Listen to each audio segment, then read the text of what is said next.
Hello, Buzzkillers. It's the old professor here. We're having a very, very interesting month, those of us who are historians and cultural commentators and people like that. It's July, it's late July, the very end of July, coming into August 2023, and two extremely important films have come out for historians and cultural commentators. The first one is Barbie, which surprisingly actually has a real plot and has been discussed very widely in academic and scholarly and in cultural circles. But more importantly, for our purposes, of course, is the big blockbuster, perhaps the biggest history blockbuster of, I don't know, our lifetime, about J. Robert Oppenheimer, called, of course, Oppenheimer. Now, I would be remiss, it would be a huge moral failing if I didn't bring on your favorite buzz killer, the person we always turn to with any sort of Cold War questions. And of course, I'm talking about Professor Philip Nash. Hello, Dr. Nash. How are you? I'm doing terrific from all the way across the country. Thank you for Yes, having we me. are. We are talking from several parts of the country. I'm now safely ensconced in Buzzkill West, and Professor Nash is still back in the East. You have special relationships to this movie, or to the should we say the larger, scholarly context of this movie. Tell the Buzzkillers about that first before we start. I sure do. So the Christopher Nolan's film Oppenheimer is based heavily on what I and a lot of people believe is the definitive biography of Oppenheimer, which was co-written by Martin J. Sherwin and Kai Bird. Martin J. Sherwin, who passed away in 2021, sadly, he was my mentor. Mm-hmm.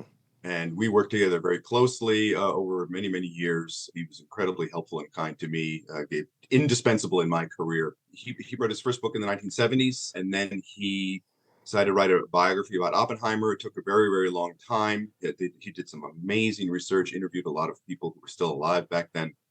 The book came out in 2005. It won the Pulitzer Prize. And so Christopher Nolan decided to do a film about Oppenheimer based on the book. And so, I mean, that's pleasing to me because it helps promote that book. In fact, the book recently was on the New York Times bestseller list, which it never was originally. So, Yeah, that's right. Yeah. so being tied to a blockbuster Hollywood film can do that for a book. But it's also a terrific book, I have to say. And like I said, I have this personal connection with one of the co-authors, but it is a terrific book.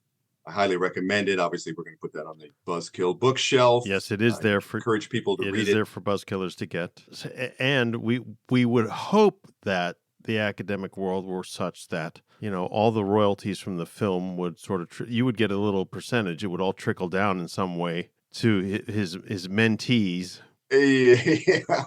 Well, he has other mentees and a lot of other people much closer to his inner circle than I am. Well, the movie it's amazing to us, I think. I think it's fair for me to say us, meaning all historians, that the movie is a blockbuster hit. Yes, of course, Mhm. it's a Christopher Nolan film. Yes, of course, it was highly promoted beforehand, and lots of people are going to it, and there's even the joke about Barbie and Oppenheimer coming out at the same time. So it's, what is it, Barbieheimer or something, that A Barbenheimer, Barbenheimer, the yes. kids are making jokes, or the social media is making jokes. But, it's a very, very long film. It's very, very complicated film, sometimes confusing.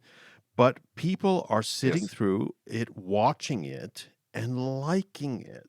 Now, this Yeah. makes me happy because history is very, very complicated, as we say a billion times over and over on the show. And maybe people, at least in this regard, are starting to understand that because of the film. Yeah, it's entirely possible. And also, I mean, you're absolutely right. It's really long. It's about, I mean, how many people have ever even heard of J. Robert Oppenheimer? Well, I mean, he's yeah. not, I mean, my sense, maybe I'm wrong, but my sense is among the general public, certainly among younger people, everyone around in the 1940s knew who he Yeah. was. I mean, he's probably not taught in the schools. If so, it's a passing reference. And, if it were George Washington or Lincoln or someone like that, yeah, I can understand it. But, he's kind of an obscure figure. It's a long film. It is a complicated film. Yeah. And I was able to follow it because this is in my Yeah. field. The way it jumps back and forth chronologically, I can imagine that's a little confusing to some people Mm. because it focuses on, I think, 3 different periods basically, and then moves through them and jumps back and forth. That might be confusing to some people, But yeah, I mean, if there are any, and then if there are even a few people who are going out and say, "Wow, this guy's interesting. I want to go read about him and learn more about him," that's just amazing. Yeah, yeah. It's a film populated with tons and tons of people, and it's sort of Yeah. anti-Hollywood in the sense that you learn that there were Lordy at the top level, there were at least 2 dozen scientists just involved in the American part of the Oh, project. We have this traditional Hollywood notion that one guy invented the atomic bomb. correct. And that often happens about everything. One guy invented the airplane, one guy invented this, Right. and that's never the case. And one guy didn't win the No. Battle of Britain. You know who I'm talking about. So I like the fact that it had so many people in it and was showing that so many people were contributing. But that got very confusing because who the hell was that and who the Yeah. hell was that and who the hell was that every 5 seconds. And I was in a cinema audience, which was a matinee, so mostly made up of, shall we say, people who bought senior tickets. I must have heard who the hell is that about 50 times during the film. Now, by the way, I mean, even I'm compared to the general audience, I'm an expert in this, and even I didn't, clue in on who was who.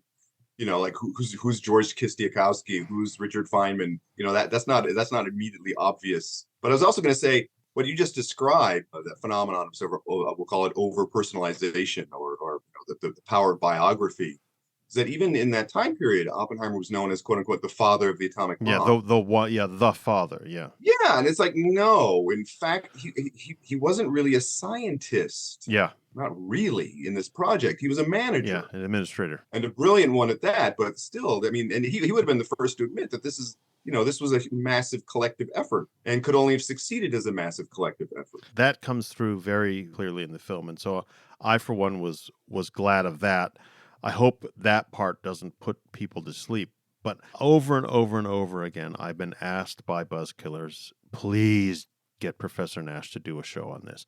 So actually, we decided at the very last minute to do a show on this and to rope you in and to have you explain Oppenheimer, the man, and then we'll get back Right. to talk about the film again at the very end. Well, can I add a caveat real fast? One of the odd things about doing this show, when I was thinking about it, is in a way, if you paid attention, if you've seen the movie and paid attention, there's going to be a lot of overlap between what you saw and what I say here, because the movie is so factual, for lack of a better word. I mean, Yeah. really, obviously, it does a lot of the Hollywood things. It compresses characters, and obviously, it pretends to get into the head of Oppenheimer, and obviously all the dialogue is concocted, although some of it is not. A lot of it is verbatim from the historical record. And so I would just put a caveat there that if you've seen the movie, a lot of this will sound familiar, and that's because the movie really does, in a lot of ways, stick closely to the historical record. Yeah, it was amazing how much of that did seem to be very, very close. Yeah, absolutely. But what we didn't really get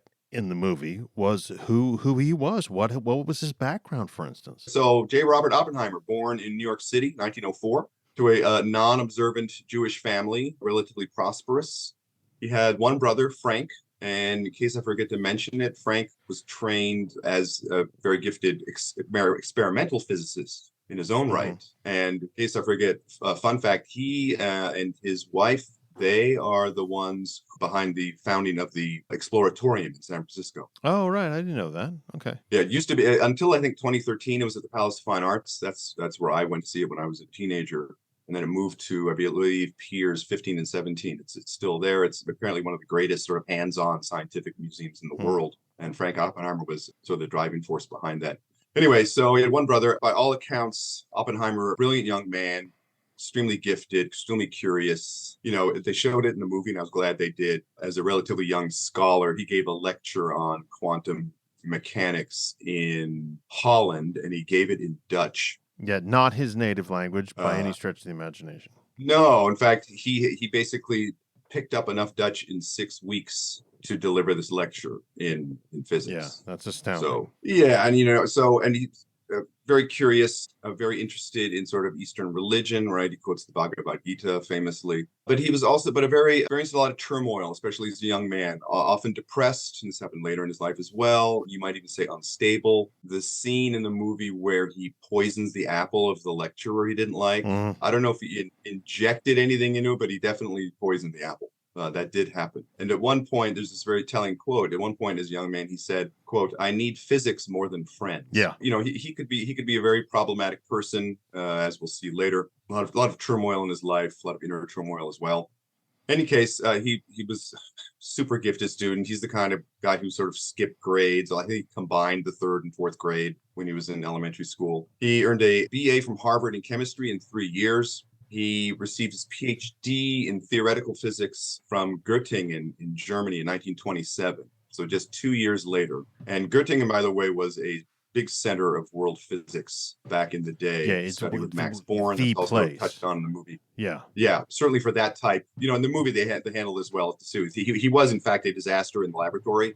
Experimental physics would not have been his thing, certainly. But he was brilliant at theoretical physics, made some major contributions. It's touched on in the film. Later on, he makes some contributions to the discovery of what today we call black holes, among his many contributions. So remember, so he gets his PhD at age 23. Yeah, which just sort of blows me away. Published quite a bit on quantum. The quantum mechanics was a new field at the time, and quantum mechanics is, I know nothing about physics. I didn't even take high school physics. Very proud to announce. But quantum mechanics focuses on atomic and subatomic particles. Yeah, and so that's his field. And I'm going to rush through this part because there's so much to cover later. But in the 30s, he lands a professorship. And it's my understanding he's basically shared by Cal Berkeley and Caltech. Yeah, an interesting sort of thing that almost never happens. Yeah. But so I think University of California, Berkeley was his main base, but he also taught at Caltech at the same time. As the movie would suggest, his personal life was, let's just say, very, very complicated. He married Kitty Oppenheimer in 1940, who was, all accounts, also extremely brilliant. She was a biologist. By this point, she was a former communist. I mean, I think it was her third marriage, and I think her second marriage, her husband died in the Spanish Civil War. Yeah. So Kitty Oppenheimer and Robert Oppenheimer had 2 kids, Peter in 1941 and Tony. That's Tony with an I, daughter, born in 1944. Oppenheimer had multiple affairs. Before he got married, he had affairs with other married women. And he also had, as the movie suggests, at least an affair or 2 while married to Kitty. A very big deal is made early on because, of course, this is the focus of the movie, as we'll get to in a minute. A very big deal is made of his political beliefs and activities, and the activities is very interesting because what he did and what he was accused of doing were really 2 different things. Very different things. So he was obviously in the 1930s a man of the left. He was a New Deal liberal, like a lot of academics at the time. He was not, and Sherman and Byrd established this pretty clearly, not a member of the Communist Party, ever. He was what you might call, or what they called at the time, a fellow traveler. Yeah. So, in other words, he does not hesitate to hang out with members of the Communist Party. He doesn't hold that against anybody, and he travels in left-wing circles. He shares some of the beliefs that communists believe at the time, or supports some of the same causes. And, this is important because, in case I forget to mention it, later in the late 40s and in the 50s, in the McCarthy period, anti-communists didn't draw any such distinctions. Yeah. A red was a red was a red. And, if you used to be a red or used to hang with reds, but you don't anymore, those distinctions don't count for much. They really don't.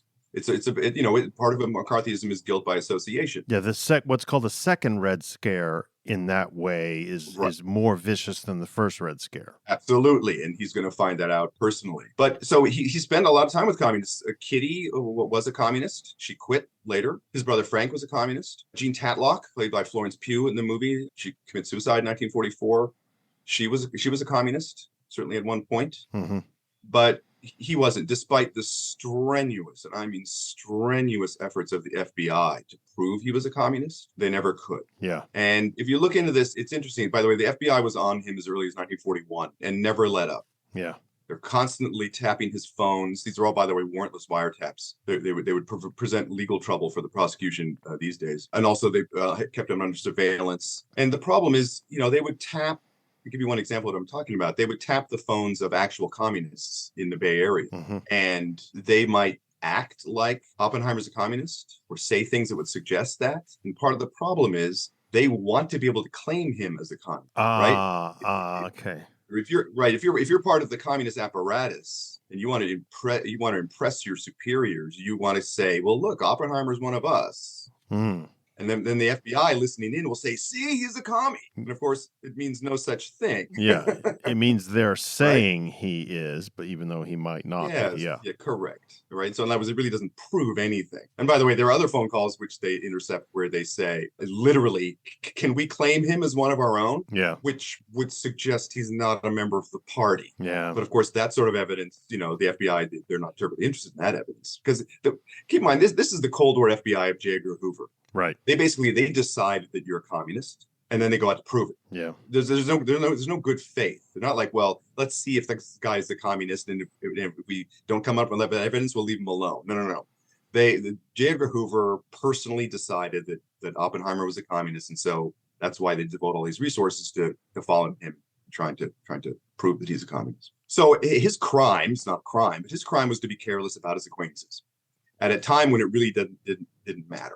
Now, this is absolutely crucial, what you just said, at a time when it really didn't matter, because the time that he's running around Mm-hmm. these people is the 20s and the 30s, and it isn't as important then, when this is all happening, as Correct. it later becomes in the 50s. It's an astounding difference, and that Absolutely. we need to constantly remember this.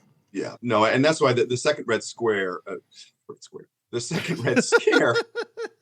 Oops, you're gonna leave that in, I hope. The second Red Scare, it's really Orwellian to the extent that it punishes people retroactively for things they did much earlier in a totally different context. And in case I forget to mention it, I think I've mentioned in another show, during World War II, when the Soviet Union was our ally, which is also relevant here. Yeah. Hollywood made these ridiculously pro-Soviet movies at the urging of the U.S. government. Yeah, right. Movies like Mission to Moscow and what up North Star. I mean, they really are ridiculous. They're pro-Soviet propaganda put out by Hollywood. 6-7 years down the road, the people who made these films are going to be blacklisted for having made them. Yeah, and effectively had been following government instructions to do it. Yeah, right.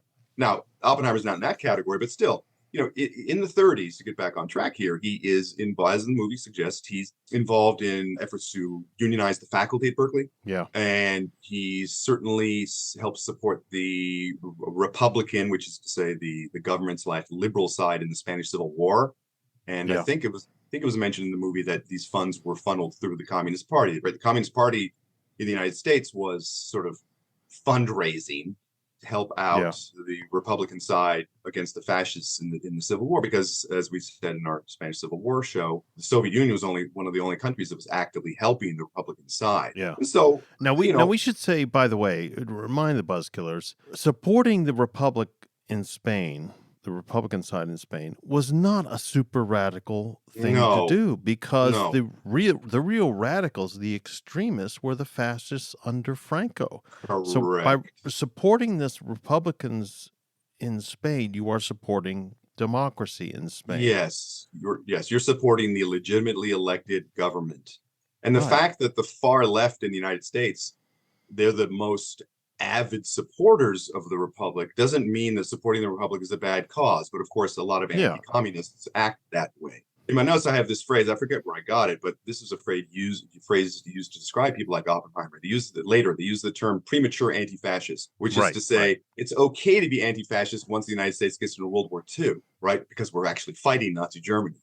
But in the 30s, if you're an anti-fascist, well, you're probably a red. Yeah. Right. Yeah, and and then you should come under suspicion. Okay. Well, that helps us with the context of what it was like in his working life and his personal life and social life in the 30s. And you see quite a lot of that in the film. And you do see that he's sort of like on the fringes. He's sort of like, yeah, I'm coming here because it's a party, as in a social event. Right. And he does talk a lot about the unionization.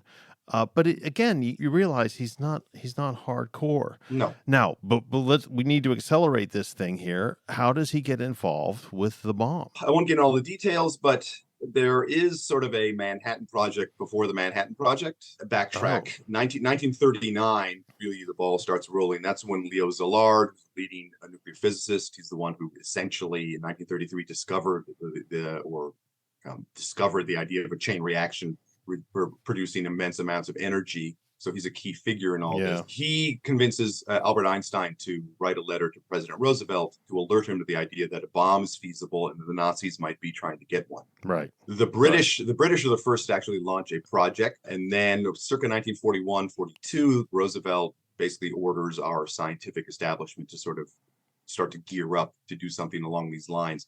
And in that period, 1941-42, Oppenheimer, especially because he's at Berkeley, he works with people like Ernest Lawrence, who's in the movie. It's Josh Hartnett, I believe. He's very much involved in some of these preliminary efforts to, do some of the basic research toward building a bomb. Then in 1942, what's called the Manhattan Engineer District, which is deliberately misleading. Right. That the British called their project tube alloys, by the way, which also deliberately misleading, has nothing to do with has nothing to do with either tubes or alloys. Anyway, so in 1942, the Manhattan Project is launched. Leslie Groves, who is a general, he's played by Matt Damon. He was the one who directed construction of the Pentagon. That's why he was chosen for this job. In the fall of 42, he chooses Oppenheimer to run the laboratory that is going to design and produce the atomic bombs. But keep in mind, that's only part of the Manhattan. Right. Okay, well, it's very interesting because Leslie Groves is played by Matt Damon, who I thought actually did a very good job. Not that I know a lot about Leslie Groves or, or have seen recordings of him or video of him, but I thought he actually pretty good. Yeah. But why did Groves choose Oppenheimer? It's a great question, and I am not completely satisfied with the answers I've found. And it's a bewildering choice because it's running what turns out to be Los Alamos. It's not primarily a scientific job, it's a management job. And Oppenheimer had exactly zero management experience. I think maybe I have to remember that there may even be a line in the film where it's like, he hasn't run a hot dog stand. And it's true, he hadn't. Yeah. So as far as I can tell, Groves has several reasons. One, he obviously meets with Oppenheimer, and he's, like a lot of people, blown away by his genius, basically. Just about how brilliant he is, how quick he is. Oppenheimer grasped the nature of the project, and as it turns out, one of his brilliant contributions is his ability to keep a handle on, and not from a management standpoint, but from a scientific standpoint, keep a handle on all the various moving parts of the project. Yeah. He could meet with the team leader, get a briefing, and immediately grasp exactly what's going on. And that takes not just a bright scientist, that takes a brilliant mind and a flexible mind, and just a mind that's just super insightful. Obviously, Groves saw something there, right? He had broad knowledge. He was broadly respected by scientists. Despite his sometimes prickly personality, he had a good reputation, had great ties to a lot of these scientists. And Groves finally said something else that was very interesting.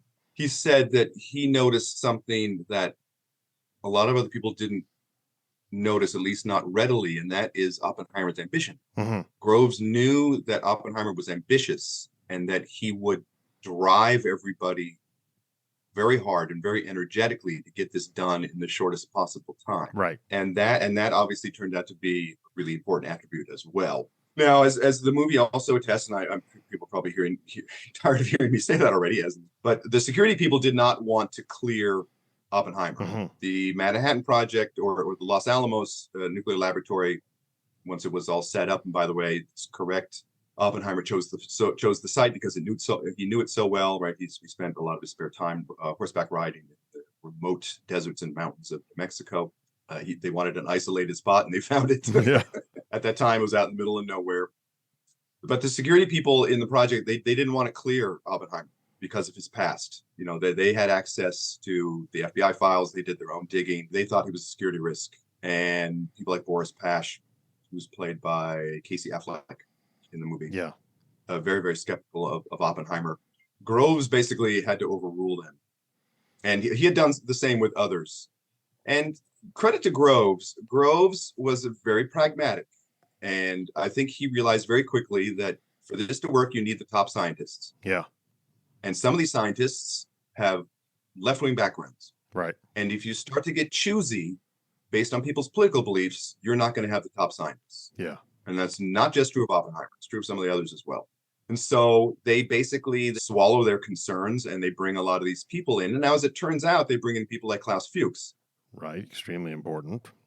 And a couple of other people, Ted Hall, who were in fact actual capital S Soviet spies. Right. So, the security people were right to be concerned because the Manhattan Project was infiltrated. And in case I forget to mention this, the estimates I've seen is that, the Soviets hit their own bomb in 1949, which was a lot faster than a lot of people thought they would. From what I've seen, the estimates are that the Soviet spying on the Manhattan Project probably accelerated the Soviet project by about a year. Which is significant, but also It's significant. there's a significant aspect that even though the science has to be figured out, once you know that it can be done and has been done, then Yep. inventing it in isolation, and I'm putting isolation in air quotes, buzz killers, in the Soviet Union isn't as hard as if you had to do it Correct. thinking maybe it could never be done. Yeah, that's the thing. This was already at the time of Einstein's letter to Roosevelt.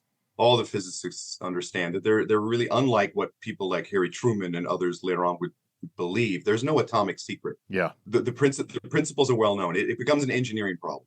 It's not a scientific problem. Or at least not a theoretical scientific problem.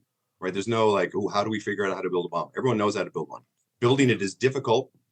Getting the material, for example, the uranium-235 and the plutonium, that's very, very difficult. And in the movie, they've got those glass jars with the marbles. Yeah. Right, where they show you how painstaking it is to separate these, to get enough fissile material to build a couple of bombs. It's very, very difficult. But everyone understands that it's only a matter of time. Yeah, the Soviets are going to get their own bomb. In any case, Oppenheimer does pick Los Alamos as the site. There is, out of nowhere, virtually nowhere, there is sort of a boys' camp there, but there's essentially nothing there. They build a little city that ends up with thousands of residents, scientists and their families, all sorts of support staff, all sorts of military, very tight security, et cetera, et cetera. And in terms of getting a bomb built, Groves, having chosen Oppenheimer, turns out to have been an inspired choice. Right. By all accounts, even by people who don't like Oppenheimer. It's a statement against interest. Everyone agrees that he did a masterful job of recruiting and managing people, including some people who are difficult. People like Edward Teller, who's incredibly difficult to manage. He certainly comes across in the movie as very difficult. Yeah, maybe we could do a POS Saturday on Edward Teller. Yeah. By the way, we could certainly do one on Louis Strauss. Yeah.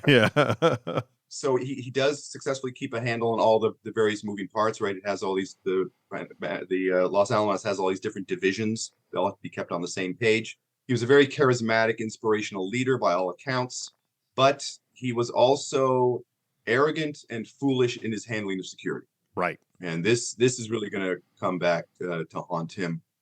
In 1943, he's at Berkeley, and people like Haakon Chevalier, like him, Haakon Chevalier, who's a communist, contacts him and basically suggests, well, if you wanted to give some of the information to the Soviets, you could do it through me. Oppenheimer didn't bite, but he also didn't report the contacts. He didn't report them in a timely fashion. He didn't report them completely. The information had to be sort of dragged out of him. It's pretty clear that he was trying to protect his friend, whom he didn't consider a security threat. And from the standpoint of the security people, and you can understand this, I mean, I would agree, security, if it's going to work, it can't be left up to individual people to decide what's important, what's not, what should be reported, what not. That's up to the security people. They decide. Yeah. The idea is you have to be completely forthcoming, and they'll decide whether someone like Chevalier is a threat. But he didn't do that. He lied about his contacts. He held back. Basically, he put personal loyalty above loyalty to the project. And if you really want to get down to brass tacks, and he's protecting a friend who's a communist who floated the idea of sharing information with the Soviets. And, at the time they get over that because they're focused on building the bomb, which they obviously do. But long term, it's the kind of thing that's going to sit in Oppenheimer's FBI file and can be dragged out by people who are intending to get him. Right. So fast forward to July 1945, when after 2+ years and over $2 billion, I haven't looked at my inflation calculator recently, but that's a lot more than $2 billion. Oh, Lordy. It's an enormous sum. Yeah. By this point, 2 bombs were ready, and it was time for the Trinity Tests, which the movie spends a lot of time covering. successful test of a plutonium bomb in at Alamogordo, which is quite far away from Los Alamos, by the way. Hmm. It's at a different site, really, really remote. And that's when Oppenheimer famously quotes the Bhagavad Gita, "I'm become death, the destroyer of worlds." Also rendered as but what he doesn't quote it out loud in the room where they're watching it. He thinks it to himself, correct. but he says later. He Yes. says later in an Yes. interview that this is what he thought. So here's the audio Right. from that interview, and you'll understand. Now, granted, the interview is significantly later, so we have to take into account that he might be Right. exaggerating here. But here it is anyway, Buzzkillers. Few people laughed. Few people cried. Most people were silent. I remembered the line from the Hindu scripture, the Bhagavad Gita. Vishnu is trying to persuade the prince that he should do his duty, and to impress him takes on his multi-armed form and says, "Now I am become death, the destroyer of worlds." I suppose we all thought that one way or another. Okay, so the bomb explodes. He thinks to himself, "I've become death, destroyer of worlds." What then is his role afterwards? What did Oppenheimer think about actually using the bomb? It's one thing to build it; it's another thing to use Right. it. Yeah. Let me just before I Oh, do sorry. that, let me Okay, just insert okay. something real fast here too. The other type of bomb, the so-called gun type bomb, which is going to be Little Boy, that was not tested, and they didn't test it because they didn't think they needed to. They knew it was reliable, they knew it was going to work.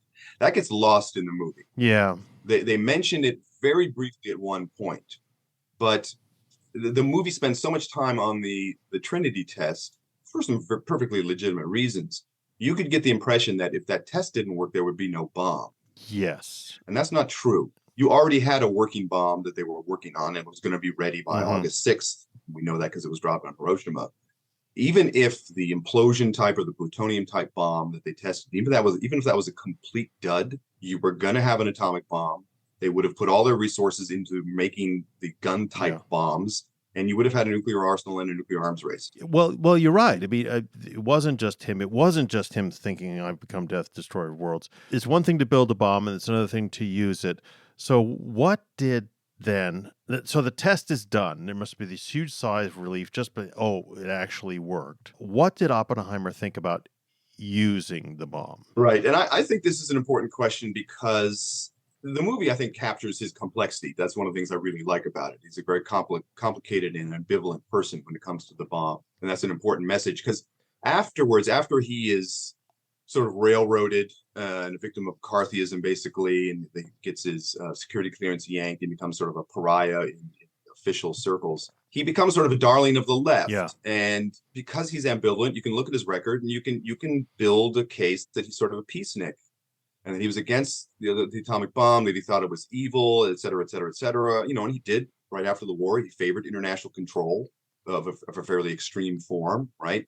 He flirted with the idea of world government being necessary to control this, right? To control the nuclear genie. But he's much more complicated than that. And so, for example, if you look at the discussions in May and June 1945, when they're talking about not whether to use the bomb, as we talk about in our old atomic bomb show, there was no meeting to decide whether to use the bomb. Which, by the way, we have just recently replayed as a Flashback Friday. Excellent. They discussed how to use the bomb, and there were a couple of people, like the Undersecretary of the Navy and some of the scientists, who were, for example, recommending a demonstration of the bomb first, rather than actually using it. Oppenheimer came down on the side of, no, we need to use this thing. Yeah. We need to use it against a city and to help bring the Japanese to defeat. And so he consistently advocated actually using the bomb. And there, by the way, as we said in that other show, there were alternatives. But like most people, he wanted to end the war quickly. And like some of the other scientists, and maybe this was a rationalization, I don't know, but the idea was, not just with him, if you use the bomb, that's the only way everyone will fully grasp what it is and how horrible it is. Okay. Okay, because that's a very big point in the movie. It is. That Yes. we only by using it will we show how people how horrific it is and how inexcusable and immoral it would be to use it again. Right. And then and they use that as sort of the basis from which you move toward international control and maybe even banning nuclear weapons. Right. Because only if there's an actual demonstration of how horrible this thing is in a real city. So, I guess it becomes sort of, in a way, sort of a twofer, right? You're going to help end the war quickly, save American lives. And on the other hand, you're also going to demonstrate to the future generations how horrible this weapon is. And then those people, maybe us, maybe them, will take the steps necessary to basically put the nuclear genie back in the bottle, to make war unthinkable, basically. Yeah, the idea is that the Hiroshima and Nagasaki people have to be sacrificed, or the rationalization is that they have to be sacrificed so that zillions of people aren't continually killed down the decades. Correct. But he was not at all in league with some of the other scientists who, even before the Trinity test, are already agitating. They're already, some of them are in effect protesting, with memos and things, but they're sort of dissidents, and they worry about what the post-war world looks like, and they worry about a nuclear arms race. Yeah. And they also understand how horrible the bomb is, and that maybe it's not necessary to use it. He is not on their side. Right. And you could easily assume that. But we know quite clearly from the documents that he wasn't. He was very much part of the consensus behind dropping the bomb. But it captures his reaction to the bomb once it was dropped on Hiroshima and Nagasaki, August 6th and 9th, 1945. The movie captures this quite well. There was some immediate euphoria, certainly after the Trinity test and certainly after Hiroshima was bombed. There was a great deal of celebration that all their hard work had produced a workable weapon that had devastating effect. There was some sort of, in retrospect, unseemly flag waving. He does give this speech at Los Alamos where he basically, I don't know if it was in the movie, in the actual speech, he comes into the auditorium where everyone is gathered at Los Alamos, and he raises his clenched hands over his head like he's a boxer. Yeah. And he's clearly enjoying the moment. He makes some snarky comment about how I'm sure the Japanese didn't like it. We wish we had it to drop on the Germans, sort of the raw thing, which you can argue is appropriate for that setting. But at the same time, he also had extreme misgivings. Yeah. In the movie, maybe the movie's a little heavy-handed, but obviously the movie has him at that moment sort of internally freaking out. Yeah. And to the end. By the way, if you look online, the movie's taken some heat about how the extent to which it sort of ignores the Japanese victims of the bombing. That's the one scene where they sort of get some sort of treatment on the screen, right? He's like he imagines that he's stepping in a dead body, et cetera, et cetera. Right. So we could argue about whether the movie does a good job handling it, but you cannot dispute his ambivalence from a very, very early period. He immediately, in August 1945, starts to worry what happens in the future when there's not just one or two bombs, but there are hundreds or thousands and everyone has them. What then? We're probably not going to outlaw war, prevent wars. When you have a war, as they have themselves have demonstrated, when you have a war, Clausewitz said as much, all war tends toward total war. You're going to use everything at your disposal, and then that world becomes a nightmare. And that's one of the, I would argue, part of the tragedy of Oppenheimer is that he and these other people at this particular historical moment, they are trapped between periods. I want to emphasize this for the Buskillers. So this is extremely important. This trap between periods idea it's brilliant for a historian to say this. And it helps explain a ton of stuff that isn't really explained in the book. Right. Because there, you have big picture, you transition from World War II to the post-war world, or as we know now, from World War II to a Cold War world. Yeah. And the atomic bomb and the Manhattan Project are at that inflection point. Yeah. So it is both the last act of World War II and arguably the first act of the Cold War. Right. And I think that really gets it at what, to my mind, is almost an unavoidable ambivalence. You built the bomb for perfectly legitimate reasons. Yeah. There is this sort of awkward fact that the Germans didn't turn out to build their own bomb, right? And by the way, didn't have this in my notes, but in the fall of 44, the Allies discovered definitively that the Germans were not anywhere close to producing their own bomb. Right. And there was at least one scientist who walked, I think his name was Rotblat. He walked away from the Manhattan Project. because his attitude was the initial rationale for this project is gone now. So why are we building a bomb? Yeah. But by that point, the project had its own momentum. But you built the bomb for legitimate reasons. You used it for arguably legitimate reasons to help end World War II. But now the thing is still here, and now we're entering a new world where everyone knows this thing exists, and we haven't, others don't. Others are probably going to try to get it, Right. perfectly logically, right? If you don't get a handle on this, you're going to end up with an arms race. And that means that, as I think it was Einstein once famously said, that World War IV will be fought with sticks and stones. Right. Because World War III is going to be fought with nuclear weapons, and it's going to destroy civilization. Yeah. And Oppenheimer, he's not unique in this, but he's painfully aware of this dichotomy, of this conundrum, the fact that you built this thing and you used it to end one period, arguably very legitimately, but now you're in this new period where everything has changed and you're at the middle of it. And so he felt, a lot of other scientists felt responsible for helping deal with this new threat because they had helped create it. Yeah. Okay, but the war is over. These sort of qualms about it was okay to think about dropping it on Germany, it's not okay to think about dropping it on Japan, et cetera, et cetera. That is all over. The Manhattan Project in itself was a success.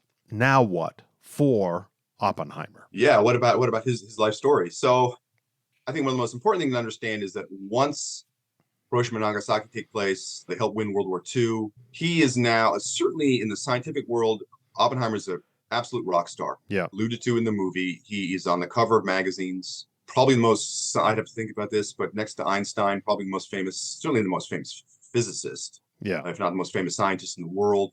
Everyone knows who he is. And now he has influence. He has access to the center of power. Or I forget the date, but he has or soon gets so-called Q clearance, which is the top secret nuclear weapons related security clearance you can have.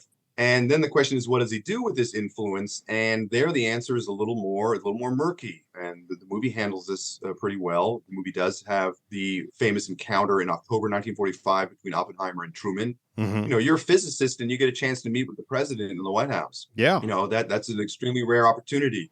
You are now in the very inner circle, conceivably. The president has your ear, and he completely blows it. Yeah. He says, Mr. President, he literally said this, the movie's correct, I feel I've got blood on my hands. Yeah.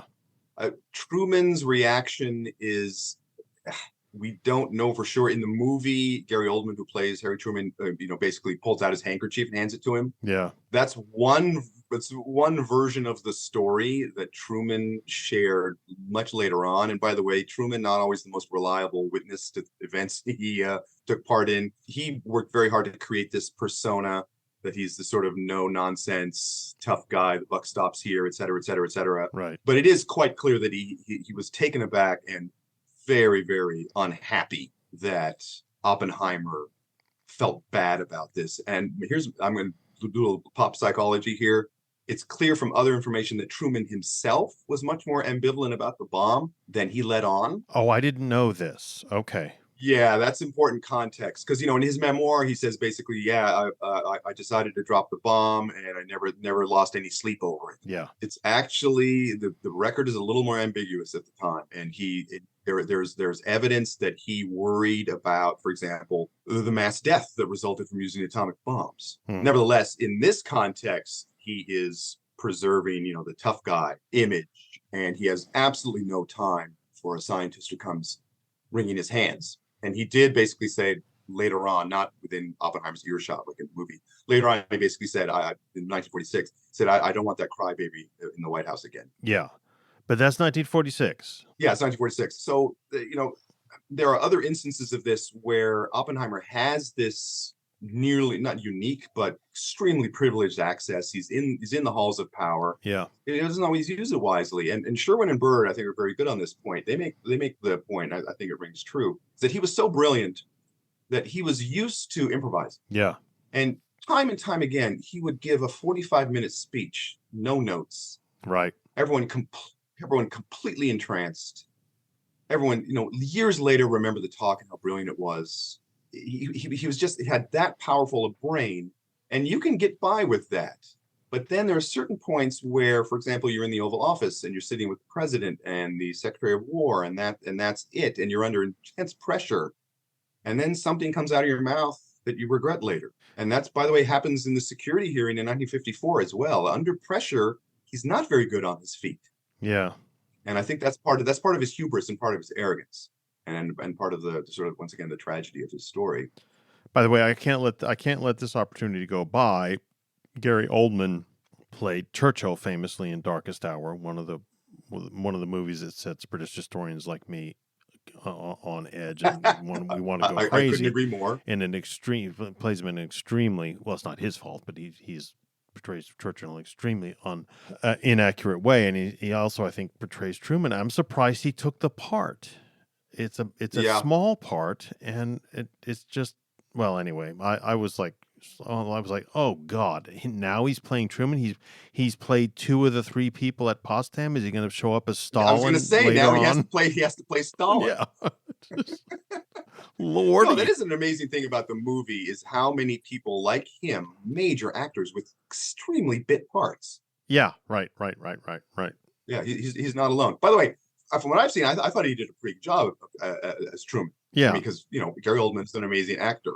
I thought he did a pretty good job in that. It's just that one scene. In any case, so what happens also after the war is that Oppenheimer, probably because of the situation he finds himself in, is that he loses interest in teaching. Yeah. And in 1947, he is appointed as head of what's called the Institute for Advanced Study at Princeton. Yeah. Which is a really important, I wouldn't call it a think tank, really. There are students there. But basically, it's a great position where you get to recruit and hobnob with sort of the top minds in various fields, including science. Mm-hmm. By the way, it's shown in the movie, the search committee to hire him as director was run by Louis Strauss, who was on the board of trustees, I think it's called, of the Institute for Advanced Study. As the movie correctly points out, that relationship gets off to a rocky start and never really improves. When we get more to him later, I'd like to hear more, because I was sitting in the movie thinking, who the hell is this? And he turns out to be extremely important. And if I didn't know who he was, 99.99999% of people watching the movie aren't going to know who the hell he was. I think we could do a POS Saturday. Yeah, I think so. I know, seriously. No, because I think you're right. He's a more important figure than I think a lot of people realize. And he's a real POS, and not just because of the way he treats Oppenheimer. Yeah. I didn't know this. Louis Strauss himself was in the running to be director of the Institute for Advanced Study. Oh. But the search committee ranked him number 5 and ranked Oppenheimer number 1. Right. So it's awkward. It's awkward from the get-go, right? You have to go and make a job offer to a guy for a job that you think you should have. Yeah, right.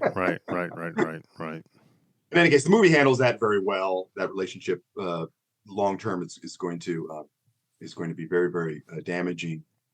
But from all accounts, he also does a great job of running Institute for Advanced Study. He becomes very good friends with people like George Kennan, who's also in Princeton.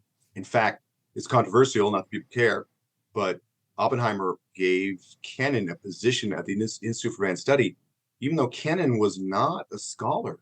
No, he had a bachelor's degree, and he was a lifelong diplomat at this point. Yeah. Kind of person who, on paper, should not be anywhere near the Institute for Advanced Study.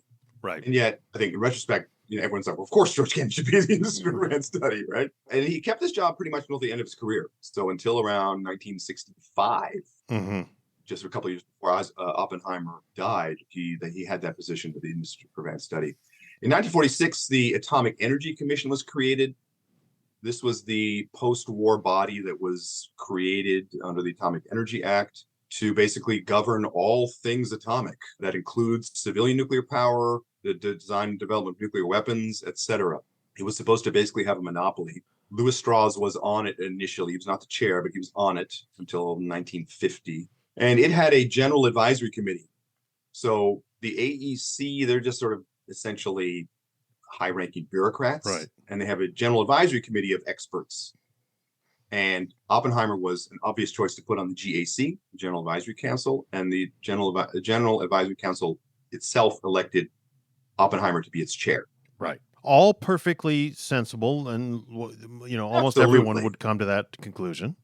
Absolutely. No, he's the obvious choice to occupy this position, and it's a powerful position. He has, he doesn't get to make decisions, but he crucially advises the people who make the decisions. Yeah. But once again, even though at first he did advocate international control, in 46, when all these things are being tackled really for the first time, he puts together a plan. It's going to be the basis of what's called the Atchison-Lilienthal plan. If people want to look it up.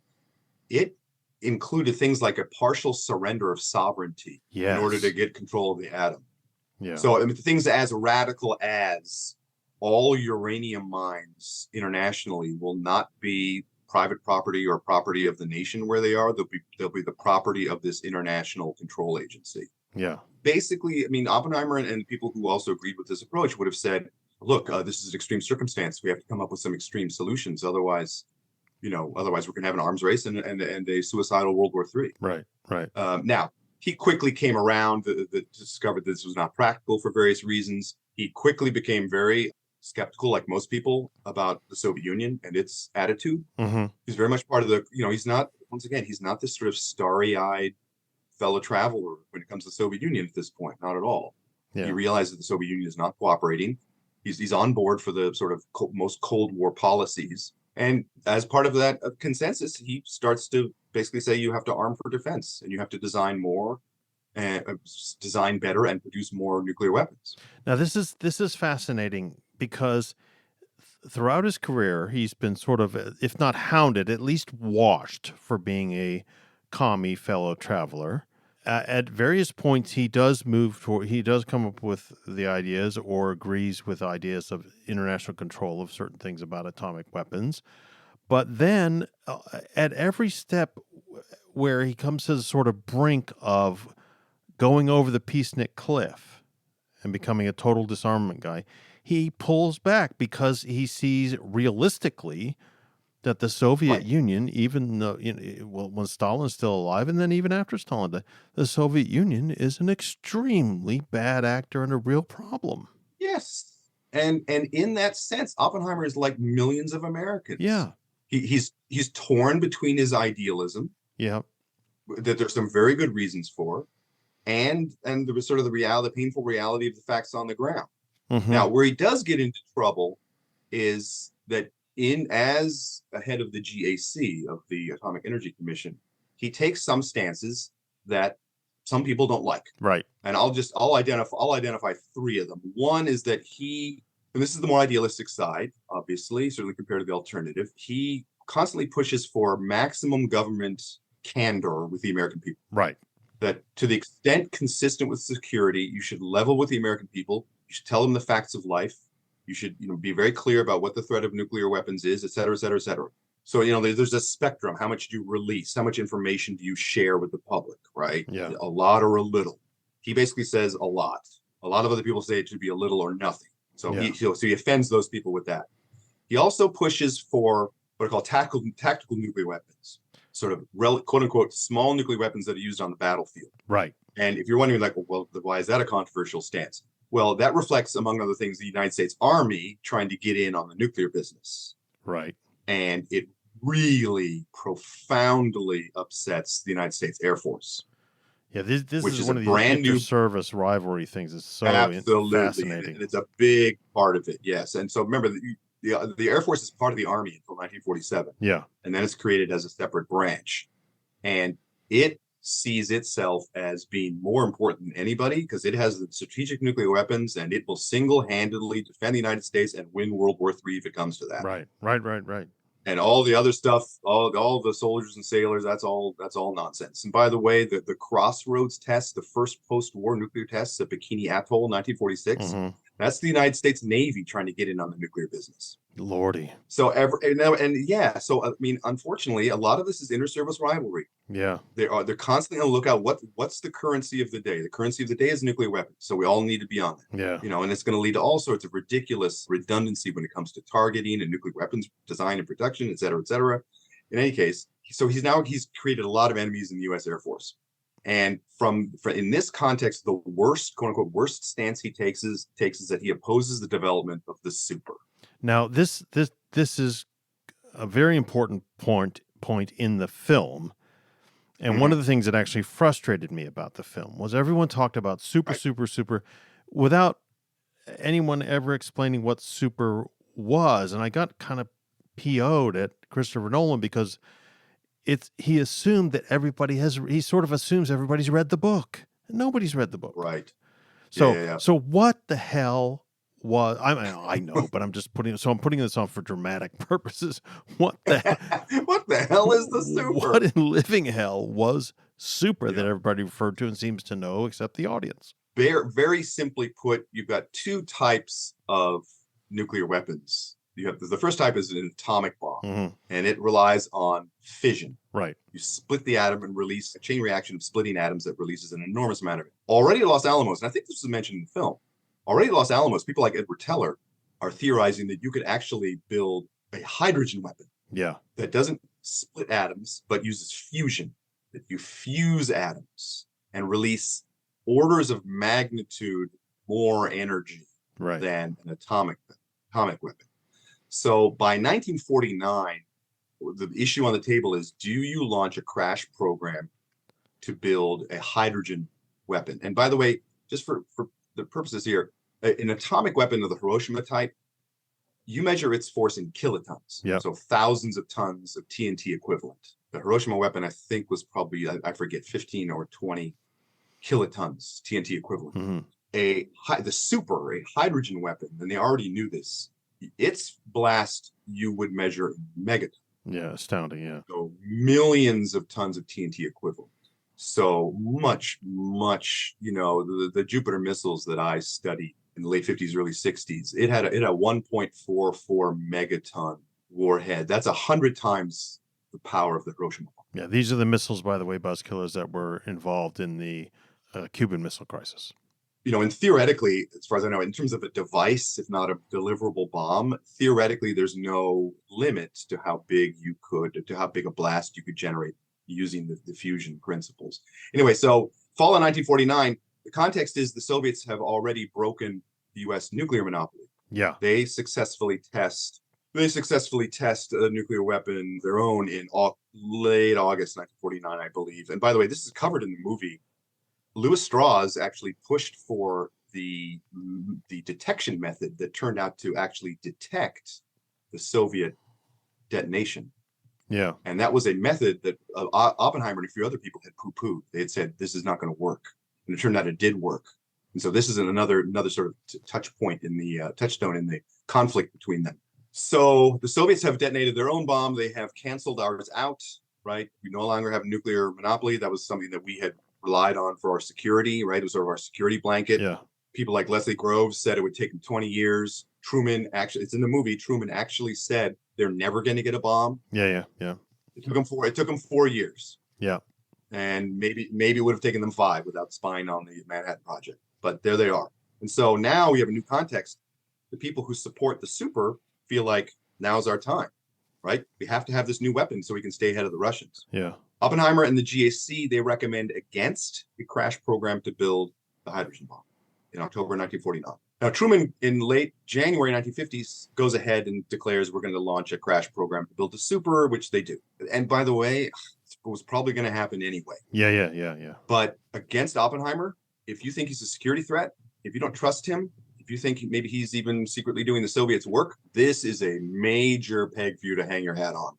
Right. You can say this guy, he has his blah, blah, blah reasons, but he opposed the development of the weapon that would keep us ahead in the arms race. Yeah.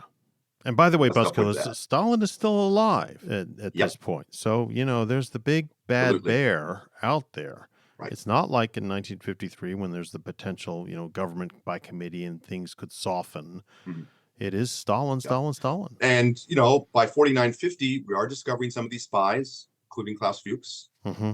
We're discovering people like Alger Hiss, who is convicted of perjury, not espionage, but, the evidence we have today suggests that he was probably a Soviet spy in the 1930s. So this is the beginning of the McCarthy period, and the McCarthy only bursts on the scene in early 1950. But this is a time when all this background is there. Oppenheimer's stance, by the way, on the issue is not necessarily coherent. He obviously made this big distinction between atomic weapons, which you might have thousands and thousands of, and hydrogen weapons, which is not necessarily a meaningful distinction. But he also had other beefs. He had a technical issue. He thought that maybe the bomb was not feasible, at least not in the short term, and probably wasn't worth the effort. We should double down on atomic weapons. In any case, it was a legitimate argument, but it was not treated as legitimate. Certainly not in the days to come. Okay, so he's taking these legitimate stances on national security, or at very least arguable, right? Yeah. As we say so often in history, so what? What larger implications come out of the fact that he's taking these stances? In any other setting, we probably wouldn't be discussing this because it wouldn't be an issue. It wouldn't be a historical issue because it wouldn't be important, right? I mean, proposals get hammered out behind closed doors in government all the time, and it doesn't affect anyone's careers. They just move on. In this case, he had been slowly racking up the enemies, including Louis Strauss, who was made head of the AEC by Eisenhower in 1953. Right. Louis Strauss, among other things, is a lifelong Republican. He began his career under Herbert Hoover, staunch, I would even say rabid anti-communist, who has basically, as we know now, had it in for Oppenheimer pretty much from the time he was hired at IAS in 1947. And now he's in a position to take his revenge on Oppenheimer. And that's why all this matters. And now he's in a position to take his revenge because he now has this position as head of the AEC. And that's why Strauss, played by Robert Downey Jr., is the number 2 character in the movie. Right. So again, sort of out of the blue, there's this guy, but if you know this background, as buzzkillers now you do, you understand why he's absolutely crucial. Okay, Strauss takes his revenge, or he has the opportunity to take revenge, but let's nail all this down. Revenge for what? For what? Yeah. So now it's partly personal. Yep. Strauss was an incredibly correct, rigid, self-righteous, judgmental person. Often people who are like that, who are extremely arrogant and self-righteous, they are offended when they come up against people who share some of those same traits. Yeah, put it that way. And by the way, it's covered very well in the movie. Oppenheimer is arrogant. He doesn't always suffer fools gladly. He often doesn't. He seems brusque and abrasive. Mm-hmm. He doesn't necessarily mean it. So, I mean, Oppenheimer was arrogant, often would dismiss you in argument. It was not personal, but it could come off as offensive. He was an unobservant Jew, unlike Louis Strauss, who was a very observant Jew, very religious, very active in sort of the American Jewish Committee and the B'nai B'rith and in sort of Zionist circles and helping promote the founding of the State of Israel, et cetera, et cetera. So if you're a person of the Jewish faith like Strauss is, you're offended by this sort of very secular, non-observant Jew. Also, there's the fact that, and as Strauss knows from innuendo and also the FBI file, he knows that Oppenheimer's an adulterer. Yeah. And Strauss basically believes that, if you lie in your personal life, how do we know you're not lying in your government life? Mm-hmm. But he had also covered very well in the movie. He had also humiliated Louis Strauss in a public hearing in 1949, I believe. Yeah. And most important, Louis Strauss, like I said, rabid anti-communist. He thought Oppenheimer might be a Soviet spy. And now he was taking stances that seemed to threaten U.S. national security. Mm-hmm. And if you're Louis Strauss, you could easily draw a connection between the two. In other words, he's disloyal. You can't trust him. He's going to take anti-U.S. stances because he's an anti-U.S. person. Yeah. So then Louis Strauss, with his new seat as head of the AC, sets about engineering Oppenheimer's downfall. And the way he does it is he gets this derogatory report about Oppenheimer from William Borden, who I believe had been counsel to the Joint Congressional Committee on Atomic Energy. I think that's what his position was. Anyway, he had again one of the 40 billion people who are in the movie that you who the hell exactly. is that? Yeah. He doesn't get this ball rolling, but he provides basically the initial ammunition for Strauss. Strauss takes this derogatory report and says, look, goes to the president and says, we have to suspend Oppenheimer's security clearance. And they give Oppenheimer a chance to resign. He declines. He chooses to fight it. And then they have this security panel that meets this kangaroo court chaired by Gordon Gray. Now, what's really, I think, amazing about this is that Oppenheimer's term on the GAC was set to expire in June of 1954 anyway. Right. So if you are Louis Strauss and you think Oppenheimer's security risk, all you have to do is let his term lapse. You don't re-up him. He's off the GAC and he goes about his life. He no longer has access to policy. He still has his clearance, but he's no longer a threat because he's no longer involved in policy making. Right? You could have just, and Robbie, I think, made this point at the time. You could have just handled it that way. And by the way, the timing is almost exactly consistent. I think he's actually going to get his security clearance revoked the day before it would have lapsed anyway, June of 1954. Lordy. But if you're Louis Strauss and you're a vindictive POS, you don't just want to, ease him out the legitimate way. You want to humiliate him and destroy him. And Yeah. so that's what he then uses this security panel review to do in the spring of 1954. And you want the people who make a decision over the future of Oppenheimer's career, and oh, by the way, Buzzkillers, Oppenheimer having his Yes. security clearance withdrawn at this time actually hurts his physics career. Okay, but you want to humiliate him directly in front of people, that is, in front of the board, people who Oppenheimer knows are not his intellectual equals. Correct. This is like Yep. being you have in the notes you have for the thing is a kangaroo court. It's like being pulled in front of Barnum and Bailey's circus as your jury. Yep. By the way, let me just clarify. So the hearing is in secret, but the revocation of the security clearance, that will be public knowledge. Yeah. But Oppenheimer has to sit in this room with these second-rate people, third-rate people, and be told that he's not up to the standard of loyalty required, which will drive anybody nuts. Yeah. No, and it lasts for a month, and the purpose is both short-term humiliation and long-term humiliation. I mean, the hearing itself is humiliating. Yeah. Right. He is forced to answer for all this stuff in his personal life and in his past life, and then it's going to be humiliating publicly in the long term. But I would say if you look at the biography, if you look into this a little more carefully, and by the way, if you're curious, the Wikipedia stuff on this is pretty good too. I would say, if anything, the movie depiction of the extent to which this is a kangaroo court underplays it. Wow. Underplays it. If you can even imagine. I mean, the amount of skullduggery, the amount of stuff that in a real life court would get the charges thrown out, and maybe the prosecutor disbarred, or certainly brought up for a judicial prosecutorial misconduct, et cetera, et cetera. This was not a court of law deliberately, and so there were no protections. Yeah. The counsel for the panel, Roger Robb, and one of the failures here is on the part of Gordon Gray, who chairs this panel, but basically gives Roger Robb free rein. Yeah.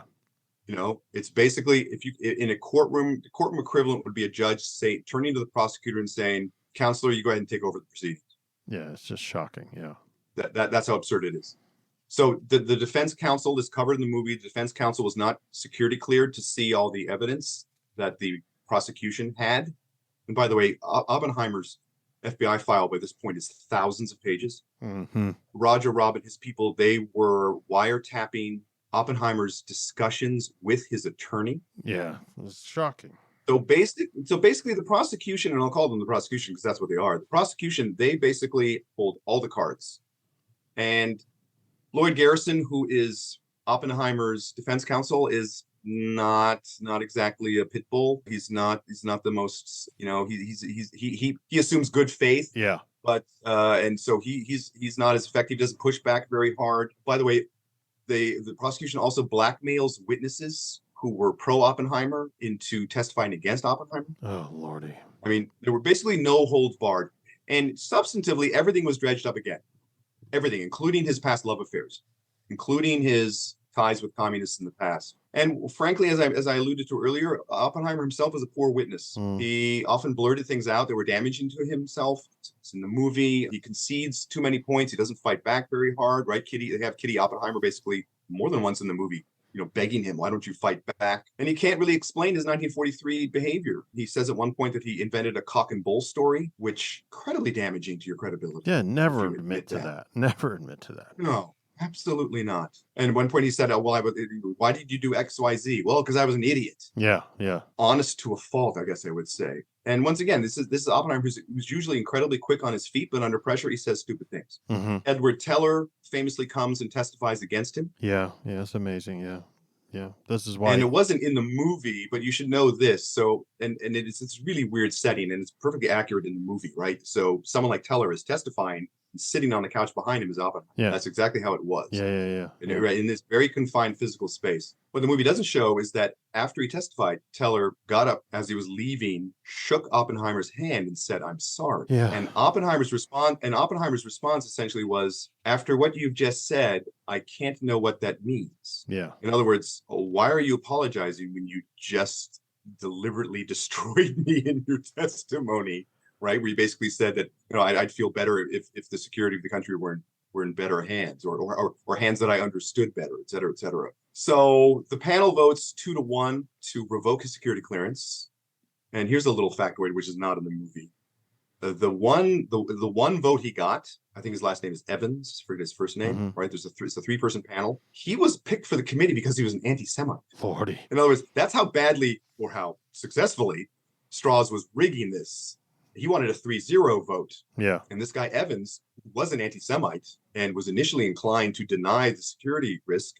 He came around to Oppenheimer's side and wrote this very eloquent sort of rebuttal to all the charges, basically saying correctly that 99 things out of 100 here were all, we went over, this is all old information. We went over it all back in the late 1940s when we initially cleared him. Yeah. So if we cleared him then with this file, why are we denying him now based on the same file? And it's a really good question, right? I mean, basically understood that this was a railroad job. In any case, so he voted for him to keep his clearance, but still 2-1. And that, by the way, that panel only makes a recommendation to the AEC. The AEC conceivably still could have said, yeah, you get to keep your security clearance, but they voted 4-1 to yank his clearance. Okay, now this clearance is revoked. Sitting in the movie, I thought to myself, okay, yes, but this is now 1953.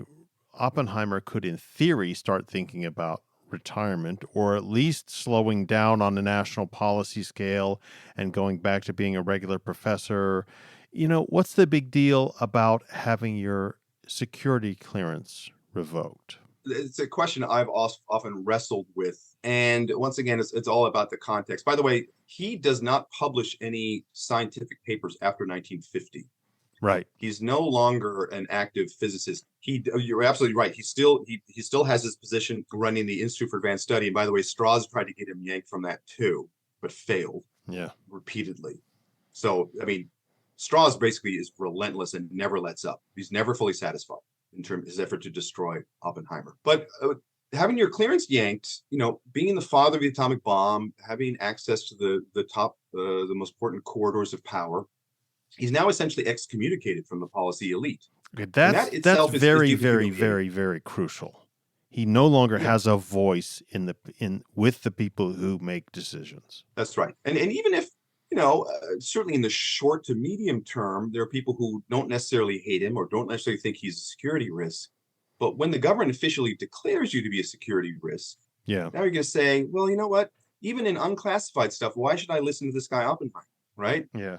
He's unreliable. The government community has basically said this guy's not worth listening to, so why should I listen to him? So the circle, the ripple effects of this in terms of his life and his reputation are much, much broader than just losing your security clearance. He's personally devastated and embittered. It's interesting. A lot of people around him for the first time say that he looks older than his age. He's only 50. Yeah. But he is aged visibly, and sometimes extreme stress like this can do it. Arguably, he's never the same person. And how can you not take it personally? The country he loved and served so loyally and effectively said basically you're a security risk and you should play no role in the question of how to handle the atom. Yeah. And I think excommunication is not too strong a word. And to put it another way, he's not by no means the only victim of McCarthyism, but in a large, very real sense, he is a victim of McCarthyism. There's this personal animus behind it in the case of Louis Strauss, but you're declared a security risk, even though you have in a million ways demonstrated that you are a loyal American. By the way, both the panel and the AEC, they both declared him loyal. Yeah. And they could have declared him disloyal. They said, A, you're loyal, B, you're a security risk. So we're yanking your clearance. Yeah. There are other effects of this too. It had a chilling effect in the scientific community. And by the way, also sharply divided the scientific community. Edward Teller was a pariah. There were physicists who had been friends with him who refused to shake his hand for years afterwards. Yeah. For what it's worth, Teller paid a price. And Teller basically sort of unplugged himself from the scientific community and plugged himself into the business community and promoting things like civilian nuclear power. But Sherman and Byrd argued that this is a watershed in relationship between science and politics. Yeah. Oppenheimer, in effect, maybe not explicitly, but in effect had advocated for scientific independence, right? The scientists should be free to think about things and speak their mind, and you take or leave their advice, but they should have that independence. But now, as American Prometheus, the book puts it, and I'm quoting, the narrowest division of how American scientists should serve their country had triumphed. Yes, they should do what we say. They should follow orders. That they are now cogs in a machine and not this sort of independent entity. But to put it another way, it symbolizes a big boost for the military-industrial complex. Mhm. Scientists are basically now subordinate, as you just said, or subordinated to military interests. And so, for example, part and parcel of the Cold War, often overlooked, is that more and more universities depend more and more heavily on military contracts to fund their research. And that's exactly that. That's sort of one example of what I'm talking about, right? Where science is sort of harnessed by this military industrial complex to build weapons for the Cold War, and they lose their independence. And it also, the effect of this little episode is that it narrows the parameters of acceptable debate. You are not allowed to question our increasing reliance on nuclear weapons. If you do, you're thrown out. You're thrown out of you're now an outsider. You can go join the ban the bomb folks who are devoted but have no clout in the halls of power. You can go hang out with them. You certainly aren't welcome here. Now, they don't show this in the movie, but what does he do after that? In effect, what does he do between that point when his security clearance is revoked and when they do show in the movie at the very end? He's given an award by LBJ. What happens in the interim? There's 10 years there. Yeah, and it doesn't really handle his last years. So already by 1954, and much more so thereafter, he and his family spent increased amounts of time in the Caribbean. Yeah. On the island of St. John in the U.S. Virgin Islands, where they buy 2 acres of land in this beautiful cove and then have this, I have to say, this epic feud with their neighbors that goes on for years. Anyway, after 1954, for several months every year, they retreat to the Virgin Islands. And certainly at first, they go to a part of the island which is basically it's only accessible by dirt road. There's no electricity. There are no phones. Yeah. It's basically you're cut off from the outside world, and it's clear. I mean, it sounds sad. He's been excommunicated. He's in exile. Blah blah blah. But in a way, it was a refuge, right? And pretty clear that the reason they kept going back is that Oppenheimer found some peace of mind there. When he wasn't there, he continued to run the Institute for Advanced Study. He also lectured very widely. He was still, he like I said, he had this sort of martyr status on the left. Yeah. He got a lot of invitations, although sometimes those invitations were controversial. There were cases where University X would invite him to speak, and then the president of the university would rescind the invitation because he was a red. That kind of thing happened a couple of times. He was canceled. Yeah, essentially. But, he was in very high demand as a speaker, but he basically talked about general scientific and cultural subjects. He stayed away from the arms race and the nuclear weapon, which I think is interesting too, right? In a way, you could argue he's self-censoring. But is there a vindication in that sense? In his after 1954, yeah, there are. And so I think the movie overplays this because it uses it as a framing device. Yeah. And that is Lewis Strauss's own confirmation hearing as Secretary of Commerce in 1959. Right. And it is an interesting story, but it's interesting. If you look at the Byrd and Sherwin book, it gets like a page, which fair enough. This is not a Strauss biography. It's an Oppenheimer biography. Yeah. But I was interested to learn this as a side note, that because the book says so little about the episode, Christopher Nolan himself went out and did some additional research and got a hold of the transcript. So this is the summer of 1959. It's 5 years later. Lewis Strauss is on the cusp of what would have been the crowning achievement of his career, Secretary of Commerce, right? A cabinet post. Yeah. And there is a hearing, and the hearing turns into essentially an attack on him by Democratic senators like Clinton Anderson of Arizona, I believe. And they basically they're carrying water for Oppenheimer and for all the aggrieved scientists who hate Lewis Strauss and think he shouldn't be Secretary of Commerce. And some votes are flipped, including the vote of Senator John F. Kennedy, Democrat from Massachusetts. But keep in mind, as they said in the movie, no nominee for a cabinet post had been turned down since 1925. Yeah. Less so today, obviously, in our climate. But back then there was a climate of consensus and there was a climate of deference. Yeah. That even if I'm in the other party, if the president says person X should be in the cabinet, who am I to say no? Yeah. It was almost like autopilot. Unless there was some glaring problem. Basically, it was pro forma. This was not pro forma. Yeah. People who were tied to Oppenheimer, like George Bundy, who was dean of the faculty at Harvard, and Arthur Schlesinger, the historian, they were a part of Kennedy's camp, and they worked hard on him to change his vote. And apparently, I don't know who produced the account, but basically, they had this discussion, and Kennedy said, normally I give the president his pick. Only in an extreme case would I go against the president. And McGeorge Money said, this is an extreme case. Yeah. In other words, what he did to Oppenheimer is that bad. And so his nomination was shot down. He lost. The vote was 46-4 and 49 against. If 2 votes had shifted in his favor, he would have been confirmed. And he wasn't. And so that was his own sort of humiliation. Now, like I said, in an Oppenheimer biography, it's not that important a deal. Yeah. Nolan chooses, for what I don't know, I'm not inside Christopher Nolan's head. He chooses for whatever reason to use that as a framing device, but it's not major vindication as far as Oppenheimer himself is concerned. No. Although you get the impression in the movie that the revocation of the security clearance and then Strauss being voted down happened more or less one right after the other. Yeah, there's actually a 5-year gap. Yeah, that's a huge. You also get the impression, and the name dropping of Kennedy in the movie's kind of significant. I was expecting Robert Downey Jr., who's playing Strauss, to turn around and say, "Well, if that bastard ever becomes president, let's shoot him in Dallas." It was just, it was so adding JFK's name in was so forced, it seemed to me. Yeah, no, I agree. And by the way, as we've said in other contexts, Kennedy himself, not always a profile in courage in the 1950s, but he sort of comes off that way. Yeah, I mean, if the point is that this was such an appalling episode that basically everyone got their hands dirty and everyone was damaged by it. I mean, if that's your point, well, yeah, you can sort of make that case, including Teller, including Strauss. Even the perpetrators didn't get out of this cleanly. But I would say certainly a bigger act of vindication was what you alluded to, which was late 1963. Oppenheimer is given the Enrico Fermi Prize by President Johnson. So this was not Johnson's work. This is December of 63. This had been approved by Kennedy. Right. And of course, Kennedy was assassinated. So Johnson is there to actually hand the award to him. So this award was a big deal. It was a very prestigious award. By the way, the previous year, 1962, it had been given to Edward Teller. Yeah.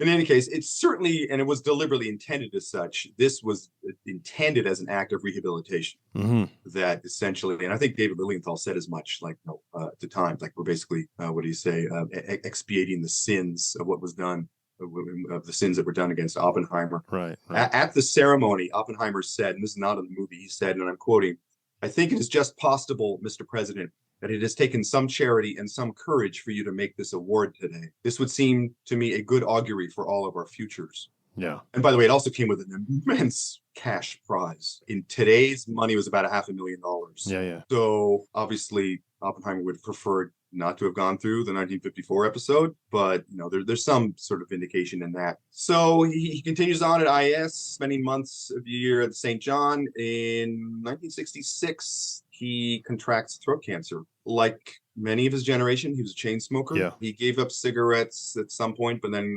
always smoked his pipe. His pipe and his pork pie hat were part of his branding, right? That was part of his image. It's in the book. There's a photo of some scientific magazine that has all this machinery with just a pork pie hat hanging on it. That's the cover photo. Right. And everyone understood it was a reference to Oppenheimer. And by the way, I don't know what the consensus on this now is, and it's probably an interesting point given that vaping has sort of taken over. But there were doctors at the time who claimed in the 50s and 60s that pipe smoking was worse because the pipe stayed in your mouth for a long, long time.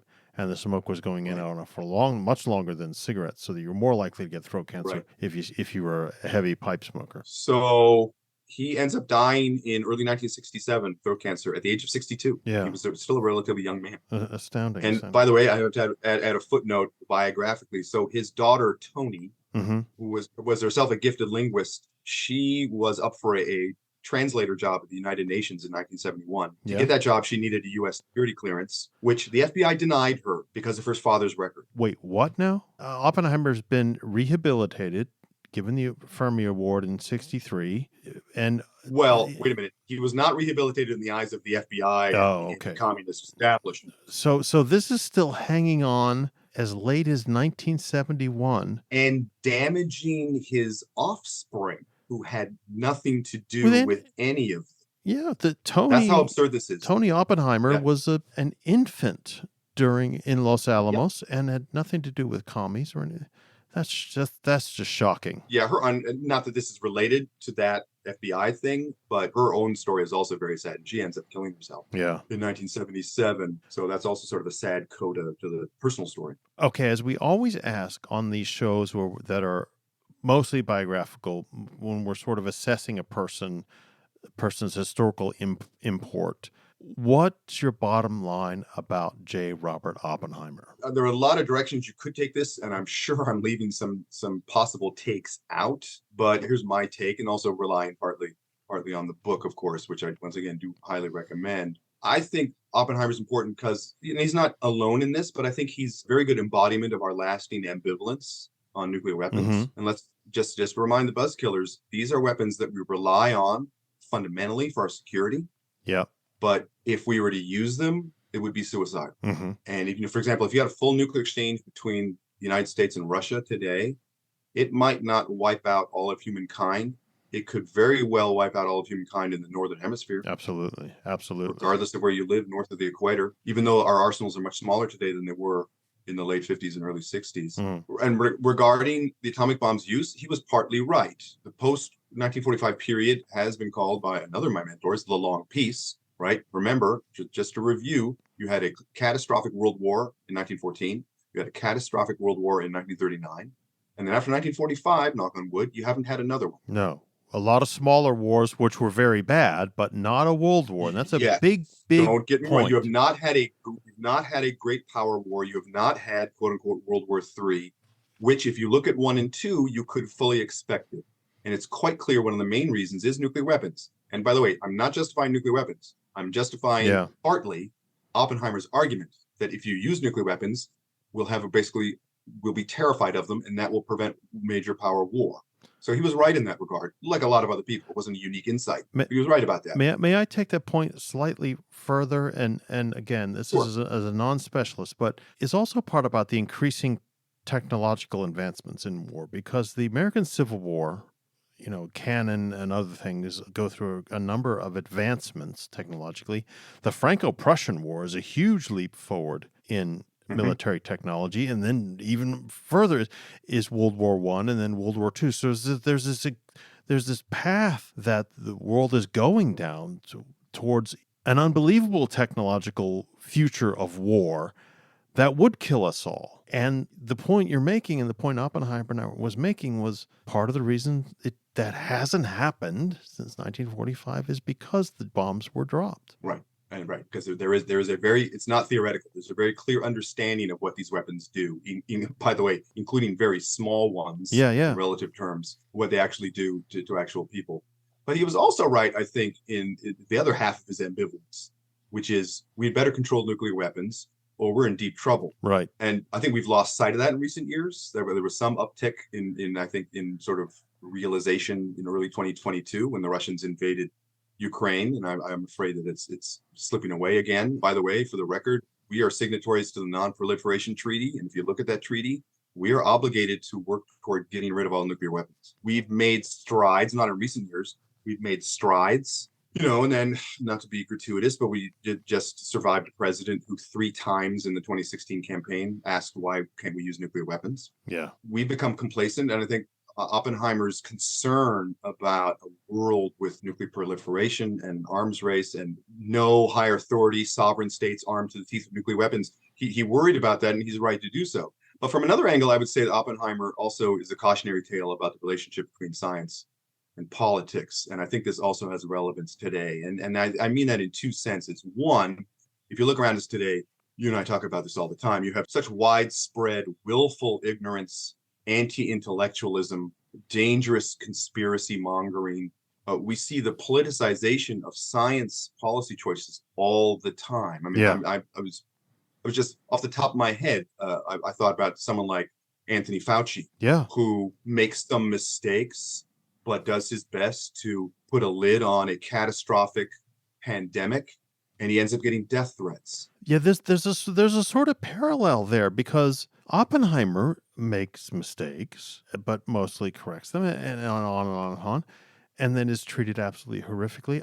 I still can't get over this Fauci craziness. It's really, really deeply, deeply immoral. and dangerous. Yeah, or I'll put it another way. I cannot remember a time, maybe you can't, but I can't remember a time when expertise was consistently rejected by more people. Yeah. And Tom Nichols writes about this. Now, by the way, experts make mistakes. Experts should be treated with skepticism, obviously, but they're experts for a reason. And we base policy on what they say for a reason, as opposed to something you discovered in your quote unquote research, going down some internet rat hole, or following up on some social media post that you got from your crazy uncle. And the idea that a scientist would take a legitimate science-based stance on something and be pilloried or face death threats because of it, I mean, that's, I think, related to the Oppenheimer story. Yes, and what I think is starting to replace it, and this is what terrifies me beyond belief, is the belief now in celebrity analysis of things. Thank you. So people will legitimately argue, well, Bill Maher says blah blah blah. Yes. And and people have been, and this Robert F. Kennedy Jr. thing is absolutely terrifying. For example. And Bill O'Reilly writes these lunatic fantasy, obviously fictional books about history, and people take them as real history. Yeah. It's very, very shocking. And I realized as a historian a long time ago, no one's going to pay attention to me unless I try to become a celebrity. So start a podcast. But, so far it's not working. Right. The other celebrities are winning. Yeah. Sorry, that's my rant. Right. No, I couldn't agree more. And we could argue about whether this is, in that sense, a completely different setting from what Oppenheimer found himself in. The idea that but like I said, what the commonality is that you would take a legitimate stance on a controversial issue and then be basically written off or humiliated or destroyed because you had taken that stance. I think that's really dangerous and something to have in common. But then in Oppenheimer's time, no one turned around and said, well, Lucille Ball says blah, blah, blah, or Correct. Ed Sullivan says blah, blah, blah, so we should listen to those. But, it's genuinely insane now. Right. And we'd have to look at his crank file. And in the papers of famous people, they always have something, the equivalent of the crank file. In other words, the letters from crazy people. Yeah. Maybe some of those included death threats. But I wonder if anyone, certainly not in public, no one was saying, Oppenheimer is such a security risk, he should be killed. Yeah. Right. Or Dr. Oppenheimer, I'm going to come and kill you. And that's happening to Fauci. Yeah. In any case, I was going to say also, in non-nuclear issues, the stakes are still extremely high. Off the top of my head, I could think of climate change and I could think of artificial intelligence. Yeah. These are two issues potentially catastrophic in their impact. Climate change, we're already seeing the catastrophic impact. And our this is in this setting, a completely vain hope, but I'm going to say it anyway.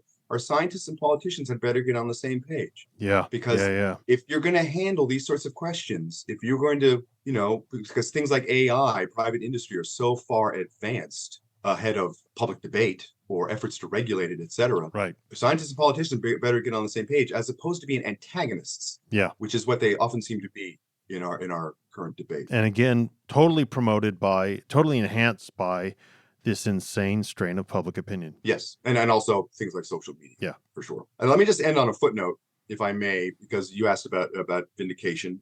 It's a great question. There was also some official vindication just very recent. Mm-hmm. And that is in December of 2022, so late last year, Energy Secretary Jennifer Granholm officially vacated the revocation of Oppenheimer security clearance. 2022. It took years. If you want to learn more about this, one of the co-authors of American Prometheus, Kai Bird, he was very active. He and Marty Sherwin together when Marty was alive. They were both very active in pushing for this, and it took them years. Kai Bird wrote a very good article about it just recently. Came out at the same time as the movie in the New Yorker, describing this process. Yeah, we're going to put the link on the Buzzkill. It's a great article, and it's basically it took 68 years. 68 years. 68 years between 1954 and 2022. By the way, this is not unique. Sometimes when the United States government finally gets around to doing the right thing, it takes them a long time, and you have to move mountains for them to do it. Yeah, that's astounding. Finally, the government did the right thing. And by the way, part of the story is that there was a law firm that was going to take up his case and then backed away. And one of the reasons it did is that Gordon Gray's son, C. Boyden Gray, was one of the big mucky mucks at the law firm. And Oh, in Kuyper's article, he describes a party in Washington where Marty Sherwin and C. Boyden Gray got into it. oh, Lord, he got in an argument. Yeah. Yeah, it got into an argument, and C. Boyden Gray basically didn't want to hear anything that his dad had done anything wrong, that he hadn't like presided over a kangaroo court that shafted Robert Oppenheimer. Oh, But in any case, it took a long, long time. But now, in terms of the official stance of the United States government, is that yanking of the Q clearance that has been vacated finally. So wow, that's amazing. way too late, but better late than never. There was some official vindication for Oppenheimer as well. But I want to say this, and Buzzkillers, this has been our longest show ever. There'll be some editing, obviously, of ums and ahs and things like that, but we haven't edited a single substantive word in this show because everything is so important. And let me just re-emphasize what Professor Nash has ended on, the cautionary tale about the relationship between science and politics, and especially the cautionary tale between the relationship between these things and public opinion. Again, there's such widespread willful ignorance and anti-intellectualism, dangerous conspiracy mongering, and two, the stakes are very, very high. Climate change, artificial intelligence, and on and on and on. This Oppenheimer movie isn't just about 20s, 30s, 40s, 50s, and 60s. It's very much about now. And I really hope that you will have listened to, in this long show, you will especially have listened to Professor Nash's conclusions just now. They're absolutely spot on. And in many ways, they should be terrifying. But in other ways, they really should prompt us to action. So let me just say, Professor, thanks again for coming on the show. There's a reason why everyone's been, the minute the Oppenheimer movie was announced, everyone says, please get Professor Nash to talk about it. It's because you are the best person to talk about it. So thanks a million. Oh, thanks. I do appreciate that. Buzzkillers, please take all this to heart and think about it carefully. Please go read Kai Bird's New Yorker article from the link is on the Buzzkill bookshelf. And please, of course, get the book if you can. It's a big book, but American Prometheus, the title was chosen with great care. Prometheus, there's a very good reason why it's called American Prometheus. Yep. And we will talk to all of you out there next week.